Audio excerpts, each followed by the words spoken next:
Welcome to Safeword by Fear and Greed. I'm Sean Aylmer. If you're joining us for the first time, you're probably wondering what Fear and Greed is and why we have a podcast called Safeword.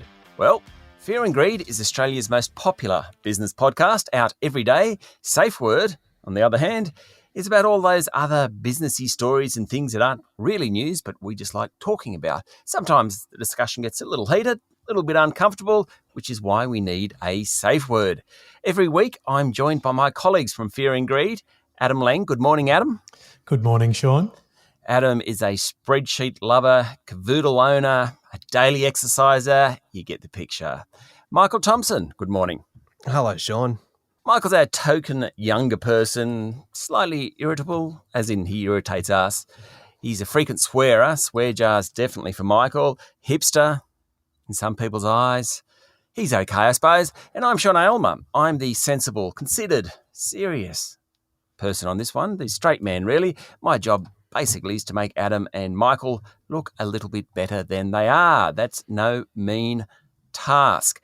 Every week, we start with a bit of audience feedback. And Michael, better known as Mickey T, tends to lead us on the audience feedback. I'm not even sure why, Mickey, you lead us, given all the audience feedbacks tends to go to Adamski, not you, but for some reason you're in the habit of leading it. There's a very simple reason for this, Sean, and it's because I'm the only one young enough to know how to work social media, which is where a lot of the nice where a lot of the feedback comes from. And so, but having said that, this week, this particular piece of feedback came via email, which is a format that Adam has in fact mastered.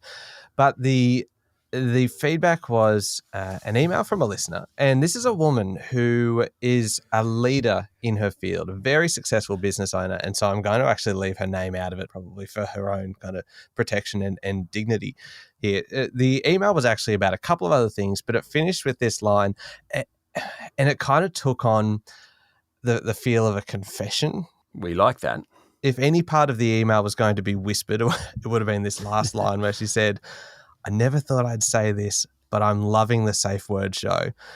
And I just love the fact that she felt that she had to preface it by saying, "I never thought I would say this." And it got me thinking then about the two of you, kind of Adam, former CEO of an ASX listed company, Sean, former editorial director, overseeing the most kind of prestigious newsrooms in the country. Did either of you think you'd be appearing on a podcast called Safe Word and be somebody's dirty little secret? Well, it's like a guilty pleasure is how I'd put it. Not a dirty little secret. A guilty pleasure is a better way. I don't think there's a difference, is there? Adam, is there a difference between a dirty little secret and a guilty pleasure? Oh, yes. I think obviously the last one you've got some enjoyment of, whereas the former, you might want to bury that one way down. And can you illustrate with examples? Well, yeah. What sort of dirty little secrets do you have, Adamski, that I'm kind of with Mickey here. I'm thinking a guilty pleasure and a dirty little secret are the same thing, but you're distinguishing between the two. Oh, yeah. I could probably find a subcategory in most things. That's true. But So true. You're the only person that could actually turn dirty little secrets and guilty pleasures into a spreadsheet and take all the fun out of both of them. That gives Adamski fun. It's kind of like, how many subcategories can we have of guilty little pleasure? Oh, look at that cell. Ooh. Okay. Something else that we always talk about at the beginning of our Safe Word podcast is the safe word or safe words of the week. Now, as I mentioned in the opener, just occasionally, Michael and I feel a little sorry for Adam because he tends to get himself into all sorts of trouble and start talking about guilty pleasures that he doesn't really want to talk about. So we introduced a safe word for him, just for him, and we change it every week. Adam, you're very good at coming up with the safe word of the week. Have you got one for this week? I have a suggestion, yes. And it's a bit of a surprising source, this one, because it comes from our young hipster member here, Michael. During the week, one of Michael's children had a birthday, and it reached the hour where the allotted time was finishing. And Michael was wrestling with when was the right time to kick them all out. So he had to adopt the persona of the birthday Grinch. Kick the kids out? You can't kick the kids out. So my suggestion is Grinch. Hold on, Mickey. So your little boy was turning 5, is that right? Mm-hmm. That's right. Yeah. And what time was the party on the invite? What time was the party commencing and ending? Oh, I mean, there's so many problems with this. I don't even know where to start. No. Simple question. There was no formal invitation, so technically I disagree with the premise of your question. But it was supposed to finish at 5 p.m. And the digital note that had gone out, which wasn't an invite, did say it's from 3:30 till 5, which is after school. And it wasn't that I was trying to kick people out. It's just that I had some work to do. I want to get the details here. So 3:30 till 5, then at 5 you decided to kick a bunch of 5-year-olds out of your house. No, I didn't. I decided to kick them out of the backyard because it was next to where I needed to do some work. And I needed it to be quiet. So a bunch of 5-year-olds at a birthday party of your son, and you said you got to stop playing outside because I have to work. No, I said it really fun. I said it in a fun kind of way. I'm like, hey guys, let's take this out the front. Let's go play out in the front yard.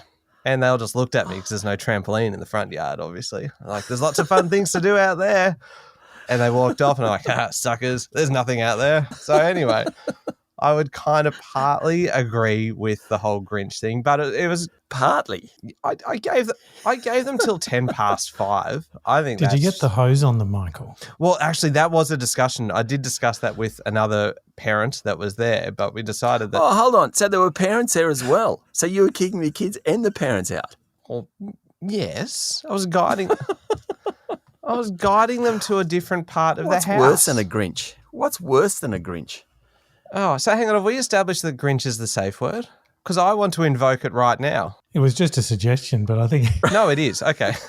Grinch. This is completely unfair because, look, I'm diligent. I'm a very studious kind of person, and I had work to do, and fun time was over.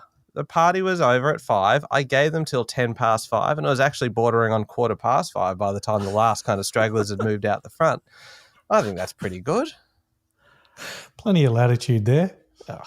Well, from my point of view. The background to this is that we record part of the afternoon report at 5 o'clock, and Michael had texted us and said, do you mind if we're a few minutes late? Which, of course, Adam and I messaged you to say, take your time, but you were determined.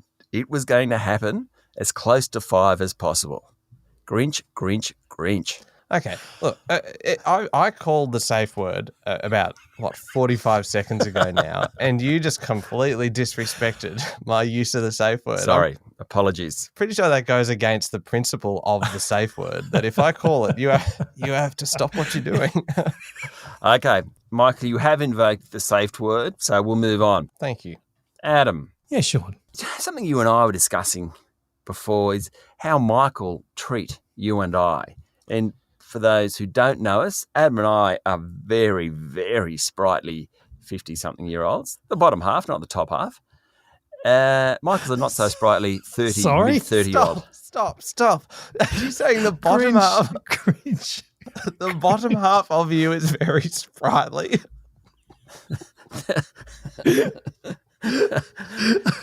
You can read it that way if you'd like. What I'm saying, we're in our early 50s. I am not reading anything. You said it. I think you meant the bottom half of the 50s rather than the bottom half of our... Oh, look. Brilliant turn of phrase though, Sean. What I'm trying to say is that Adam and I are in our early 50s, well, early to mid-50s in my case, and Michael's in his mid-30s. Adam, please take over. Some of us have grown out of this sort of behaviour, you know that. Yeah, not your bottom half. Not you, Adamski. Sorry, Sean, can you please repeat the question? Dear me. Oh, dear. All I was saying, I was trying to get off the previous conversation, which has been called. As I said at the top of this show, I'm the sensible one actually trying to keep control of these two buffoons. They're giggling away here, which isn't helping anyone. So I'm trying to take it a bit more serious. Great. Adamski. Yes. You're in your early 50s. I'm in my early to mid-50s. Michael is a not so sprightly mid-30s person. He's not always nice to us. Would you agree? Well, he gives us some pretty direct feedback. He certainly does. Mm. He describes us as older folk. I'm taking it as for my benefit because I know that's the way Michael means it.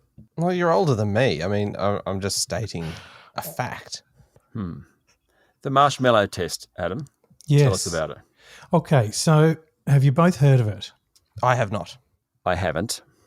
Right. So, Stanford University, 1972. Oh, that's funny. It's funny that Michael and I haven't heard about some Obscure piece of research from Stanford in 1972. Oh. What a surprise. Go on. I'll carry on. Simple test designed to try and see whether children have certain behavioural traits when they're young that serve them well when they're older. And this one is known as basically the marshmallow test. So picture that you both walk into a room. There's a person there to interview you, welcomes you to a table. Does it have Sean's sprightly bottom half, or is this Grinch? It's got all of me, Michael. All of me. So you go to sit at a table. There's an interviewer there, and he explains they're going to put a marshmallow down in front of you, and they're going to then leave the room. And if you wait till they return, you get 2 marshmallows. And so basically what happens is the interviewer leaves the room, leaves it for about 15 minutes, which to some children, let's say 5, 6, 7, 8, 9, that can seem like an awfully long time to wait for the benefit of having a second marshmallow. So they come back in, and there is about a 90% crossover from that test as to whether children in adulthood are able to basically delay gratification enough, have resilience, and do well at school, education, work, and so on. So it was known as the marshmallow test. Now, it's since been queried only last year, and it may not be as reliable as 90%, but still, when Michael's been questioning our frailty and marshmallow tests, I thought actually there was a marshmallow test, a real one. So where are you leading us? Well, I reckon you would have been one of the 10% that didn't eat the marshmallow at Damski. I would have, because I reckon my mum and dad did it with me. And so I was born in 1969, and I still remember my younger brother, who's a couple of years younger than me. We would get, say, a treat if mum or dad went shopping, and my brother, when I got home from school, had waited with his bubble gum until to have it when I got home. And I just thought that was just such a lovely thing. As in he was doing it to be nice to you? Well, he wanted to wait and share the experience, so he was having his bubble gum at the same time as me. Oh, my God, no.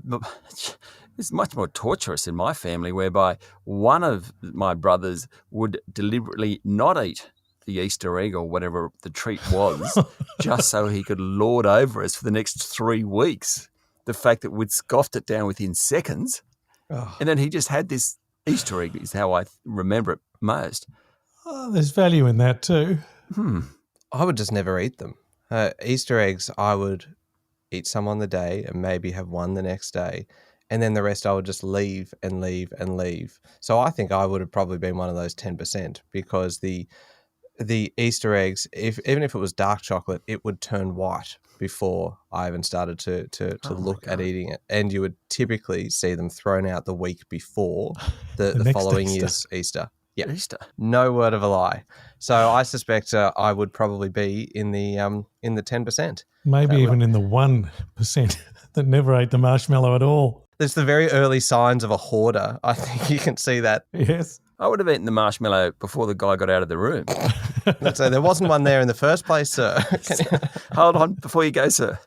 Where's the marshmallow? Can you actually give me one, please? Speaking of hoarding, Michael. That's an unusual segue, but please go on. Netflix. There's been an announcement by Netflix that they're considering sharing restrictions on their accounts. Now, without any direct accusation, not saying you or Sean or me might share our Netflix subscriptions beyond their intended purpose. But just during the week we got to talking about that, and there was some wondering about whether you were familiar with the Netflix terms and conditions. Well, I think we're all familiar with the Netflix terms and conditions, Adam. I mean, we don't we don't necessarily read them in detail as you might. Good point, Michael. But good point. Netflix is made for sharing. It is meant to bring families and households closer together by all sharing one common account. Otherwise, they wouldn't enable it to do so. So true. How many households do you think that applies to? Well, actually, I'm glad you asked because I had a feeling this was coming because you've just been kind of dangling it in front of me. I'm going to out you as a Netflix cheat. Well, no. You know what, Adam? I'm not saying cheating. Well, because you can actually get one of the plans that you can get with Netflix is allows up to 4 simultaneous streams at any one time, and you pay more for that. You pay $20 a month for that instead of $11 a month, which is for one. And it does not say that it cannot be in a different household. You're paying for multiple streams. So you can have that wherever you want. And you obviously can't exceed your 4 streams because then you have to pay for more. So you know what? I resent and entirely reject this attempt at entrapment that you're doing today. May I quote from the terms and conditions? Oh, do you have to? No, Adamski. Many people haven't heard this show before. Grinch. Go on. Okay, if you can squeeze the relevant part of the terms and conditions into under 8 seconds, it can stay in. Deal. Okay. And wait. Ready, set, go. Personal and non-commercial use only and may not be shared with individuals beyond your household.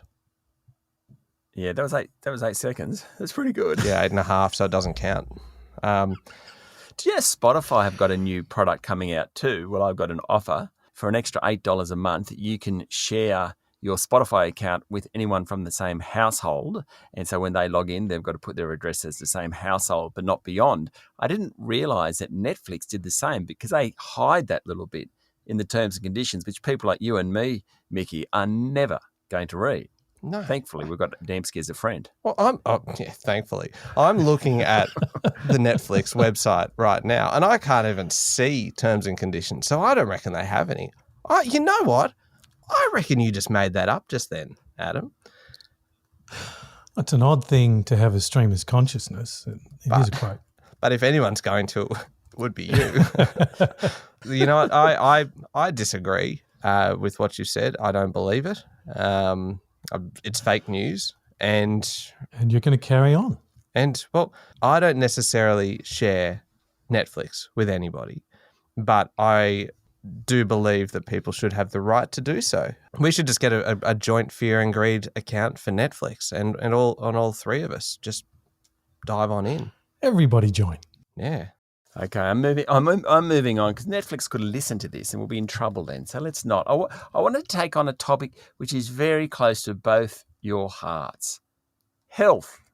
Yes. So the Bureau of Statistics came out this week and some really amazing top line numbers. 4 in 5 Australians have long-term health conditions.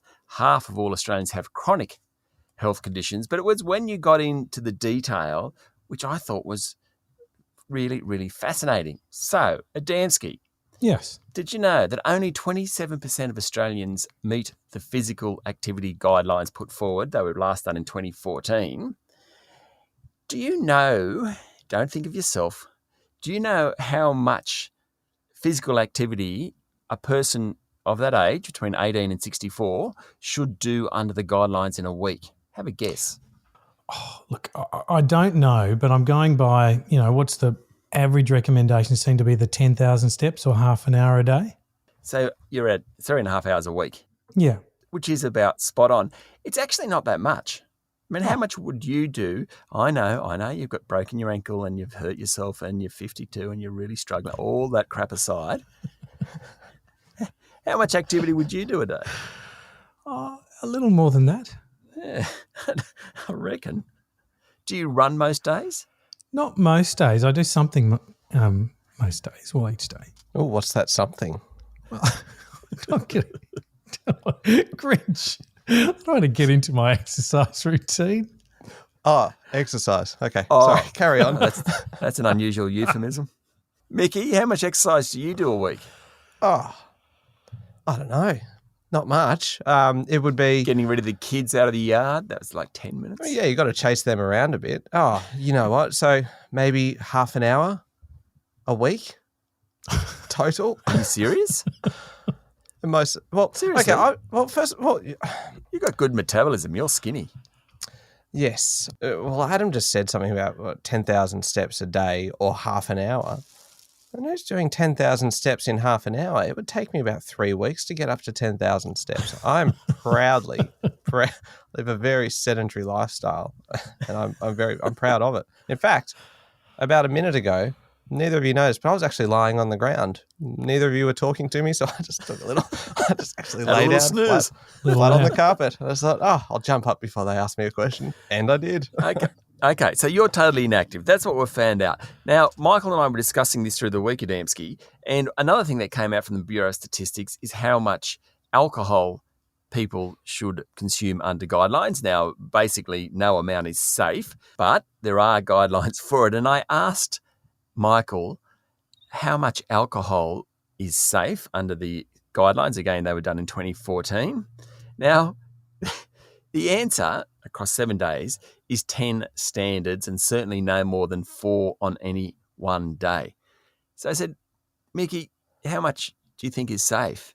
And you're like, I don't know, five standards a day or something like that, which is actually 3 times the recommended amount. But, I mean, who's counting? Not all at once. No, I think that's the point. It was all at once. Okay, that's not me personally. That's just you and your friend. Yeah, it's a friend of mine. No, and this is really not a way to entertain people, but I'm very dull when it comes to that. I would have one drink probably 3 nights or 4 nights of the week, maybe 1 to 2 drinks. So I'm well within the healthy guidelines. I just thought you meant for other people what's a healthy range, and 4 to 5 drinks a night seems about right. The third piece of information from this ABS study, which I thought was pretty fascinating, is that more than 60% of people aged over 18 years, so 3 in 5, have never, ever smoked at all. That's amazing. Yeah. There was a time when everyone at least tried smoking. But, Mickey, you've never even tried a cigarette. No, never. I still think that's quite remarkable. Oh, well, and look, I've heard of other people who drink a lot. Who drink a lot and tend to smoke quite a bit. No, I'm not making up people. These are real people. They actually offer their kids, like if you get to the age of 18 or 21 or something without having a cigarette, I'll give you $1,000 or a marshmallow. Yeah, exactly. All these Easter eggs I've kept from my upbringing. See, I don't know. Can I just say quickly, I don't know what's happened. It feels like there's been a shift in the dynamic of this podcast. It does, doesn't it? Oh, the fight back. Whereas previously, it was basically just a pile on Adam every episode. And hang on, it was never officially called that. Well, no, we weren't conceding that ever until this moment, Michael. Thank you. No, I mean, it was unofficially, and you were welcome to retaliate at any point, and you just never took the opportunity. But now something has actually changed this week, and suddenly I feel under attack. Yeah, no, that's right. That's exactly right. I think we need to give you a little bit of leeway then, Michael. And every week, Michael has a gripe, his favourite gripe of the week. Today, he's feel he's being attacked. Do you have a gripe this week, though? Well, apart from the fact that you two are carrying on in a way that I do not particularly enjoy, that's my number one gripe. But my other gripe is something that actually happened about 4 or 5 days ago. Not that that's relevant to the story. Look, I just did an Adam. The still throwing a few on the way. Yeah. It's the tangents that are really interesting. The incident took place in a car park. It was a Westfield car park, and I was driving through the car park, and there was a lady in a car behind me, And so, look, I don't know about you, and I'm going to make an assumption here and say I would imagine that, Adam, when you go to the car park, any kind of car park, you would drive quite steadily through it. I do that too, so there's no judgment at all about this. I'm always paranoid about a car backing out. Here we go. Oh, yeah, it's high-risk environment. Rationalisation before the story even begins. Go on. Or about I'm worried about kids running out or something like that. So I go quite slowly. I'm probably the only person that actually pays attention to the speed limit signs that are in a car park where it's always like 10 k's an hour or 15 or 20. So it's really kind of steady stuff.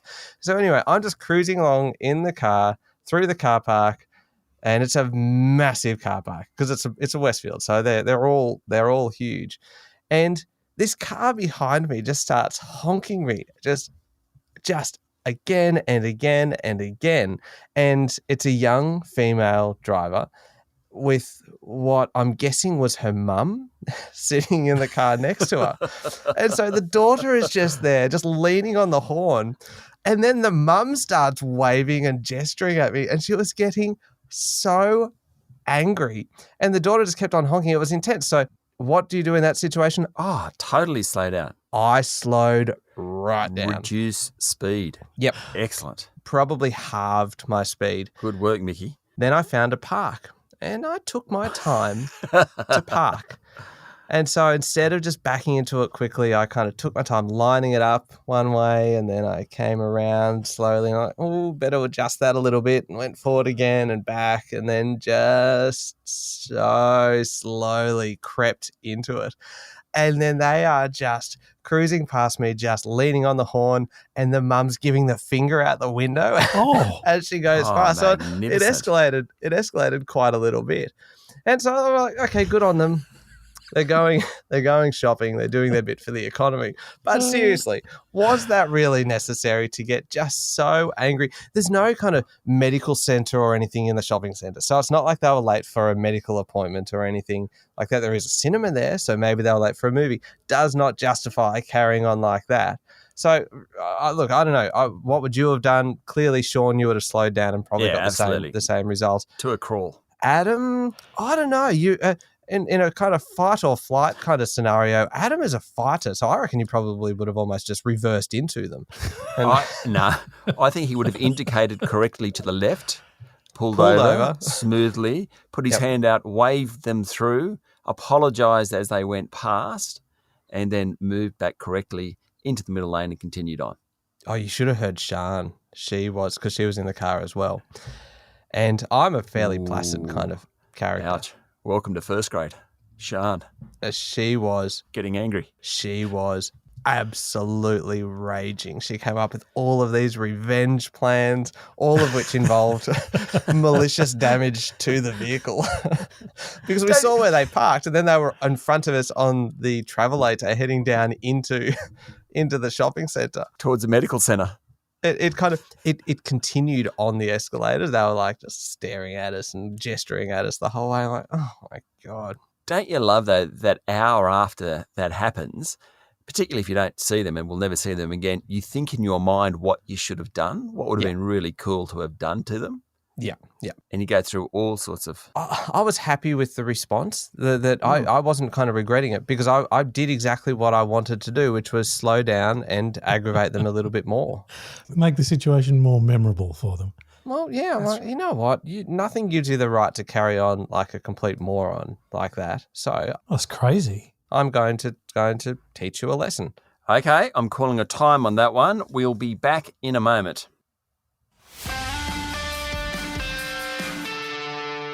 People need to learn to deal with life's disappointments, Michael. Yes. This is a story in the last week or so. And this makes me think of you, Adam, because you're also a business coach, a CEO coach, and so you kind of help people learn to deal with situations and in a professional sense. And so this is an example of dealing with a really big disappointment that's happened. And this was a story that was in the news in the last week. I don't know how you would get over this example. A New Zealand couple made a discovery in their backyard last year of what they suspected was the world's biggest potato. They dug it up. It weighed in at, I think, 7.8 kilograms. So that's wow. a massive potato. They built a little trolley for it. They even named it. And of course they named it Doug because that's how they found it. They dug it up. And this was my favorite part. They submitted it to the Guinness Book of Records as you would. Absolutely. They had to submit photos, the DNA of the potato and everything for all the testing. And this is where the disappointment then comes in, because in the last week, they got a letter back from the Guinness Book of Records and it's not a potato at all. The bloke said it looked like a potato. It even tasted like a potato. So he had dug up this thing that is nearly 8 kilos and he decided he wasn't sure what it was. So he decided to taste it and decided that it tasted like a potato. Therefore, it was a potato. It was apparently the tuber of a type of gourd. I don't know kind of what that would taste like, but apparently he said it tasted quite like a potato. But can you imagine that kind of disappointment of thinking that you're in the Guinness Book of Records, this is something that's never going to happen again. You found an 8-kilo potato in your backyard. Was he a potato farmer? No, he had I think they had a little kind of hobby farm kind of thing, but they've dug this thing up. He just saw this thing that looked like a potato. I tried it, it tasted like a potato, notwithstanding they hadn't planted potatoes. No, and it's just pretty bold to taste it. But anyway, that is disappointment. That would be a severe disappointment to think you're going to be in the Guinness Book of Records and then suddenly you're not. So I suppose, Adam, yes. Business coach, kind of, what's the most disappointing thing you've dug up?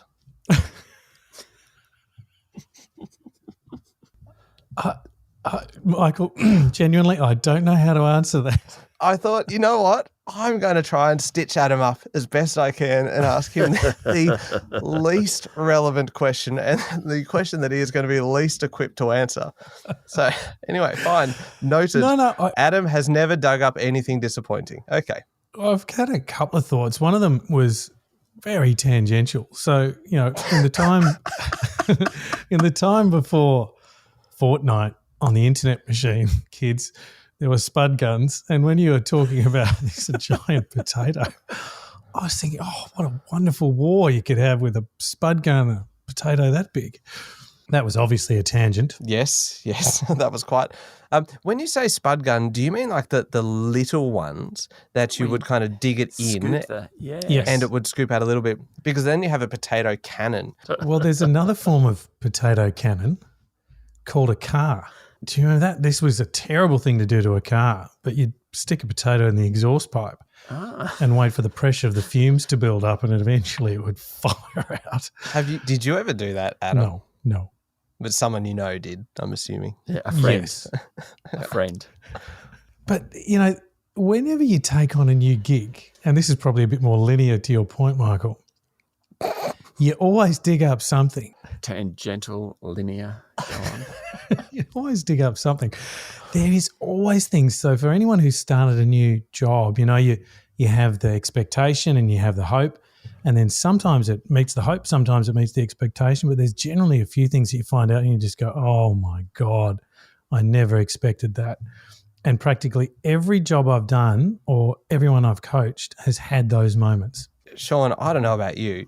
I am so impressed right now about the way that Adam managed to take a completely irrelevant story about a 7.8 kilogram potato called Doug, which wasn't a potato, and bringing it back all the way to a lesson for business via spud guns. There's always a lesson for business. You know what? Every week now, I'm going to try and stump you with an irrelevant question, and let's see how quickly you can kind of bring it back onto topic, because that was truly spectacular. Well done. Great. I look forward to it. It was spectacular. Once we got to spud guns, I thought we might go on to Nerf guns. Oh, yeah. Nerf yes. toys.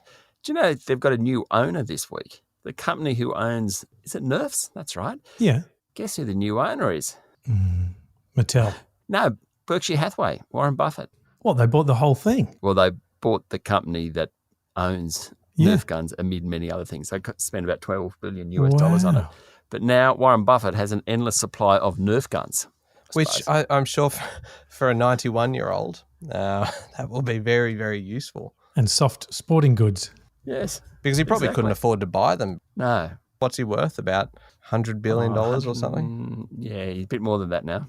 Well, then he keeps giving it away, bless him. Yeah, that's true. Very generous person.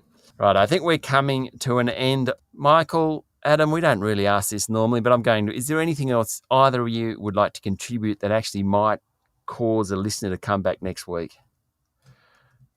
There you go. See that silence? Hear that silence? Nothing. No, I'm just waiting politely. Of course there is. Always got stuff. Well, next week, I want to talk to you about what it takes to get fired. Because you... Okay. You have both run businesses and you have been responsible for a lot of people. And I want to know what it takes, where that line is, where you decide that, yep, this person has to go. And because there are some very creative examples from around the world that I've been looking at over the last few days. And I just thought, you know what? I'm going to find out from the two of you what it actually does take to get the punt. So there you go. That's what I'll be raising next week. I like that. Dansky, you got anything else? No, I think I'm good. Well, that riveting stuff. Riveting. I think that's got to be the highlight of my week now.